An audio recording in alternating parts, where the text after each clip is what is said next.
நாளை தீர்ப்பு அளிப்பதாக அறிவித்தார். இதனிடையே நாளை வெளியாகும் என அறிவிக்கப்பட்டிருந்த ஜனநாயகன் ரிலீஸ் தேதியை படக்குழு ஒத்திவைத்துள்ளது. இந்த தகவலை கனத்த இதயத்துடன் எங்க வந்து சோகமா உட்காந்துக்கிறேன். என்னாச்சு? அடப்படா, எல்லா லாங்குவேஜ்லயும் 1000 கோடிக்கு மேல அடிச்சிட்டாங்க. நம்ம தமிழ் சினிமால இது வரைக்கும் இன்னும் 1000 கோடி அடிக்கவே இல்லை. சீனு போட்டுன்னு சண்டை போட்டுன்னு கேஸ் போட்டுன்னு காரி மூஞ்சி நீங்க ஈகோ பிரச்சனை மாதிரி பண்ணி ஒற்றுமையா இருந்தா தானே எதனா பண்ண முடியும். கடுப்பா இருக்குதுடா.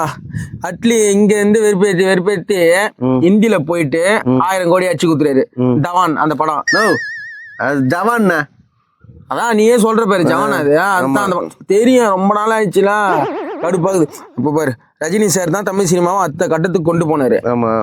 அவரு கோவால போயிட்டு 50 வருஷம் அந்த விழாவை அங்க நடத்துறாங்க. அதை தமிழ் சினிமால இங்க தமிழ்நாட்டுல நடத்தினா என்ன? அவருக்கு வேர்ல்டு அப்பயே பண்ணிட்டாரு. முத்து, பாஷா, அண்ணாமலை அதெல்லாம் வேற மாதிரி பண்ணி விட்டாருப்பா. அவருக்கு இங்க எல்லா படமும் சொல்லிதான் போனா. இங்க பண்ணா என்ன? அவருக்கு ஒரு கௌரவிச்சா என்ன? கடுப்பாகுதுடா எனக்கு. சரி, அதெல்லாம் விட கேசரி வரல. என்ன கேசரி? அதான் நான் அந்த பாலையா கேசரி. பாலையா ஜனநாயகம் படத்தை சொல்றியா? கேசரி இல்லையா அப்ப? அது எல்லாரும் கேசரி தான் சொல்றாங்க. பாலையா கேசரி. பாலையா? மாலையா போடுவாங்க உனக்கு நாளைக்கு. எனக்கா மாலையா? எதுக்கா சொல்றேன்.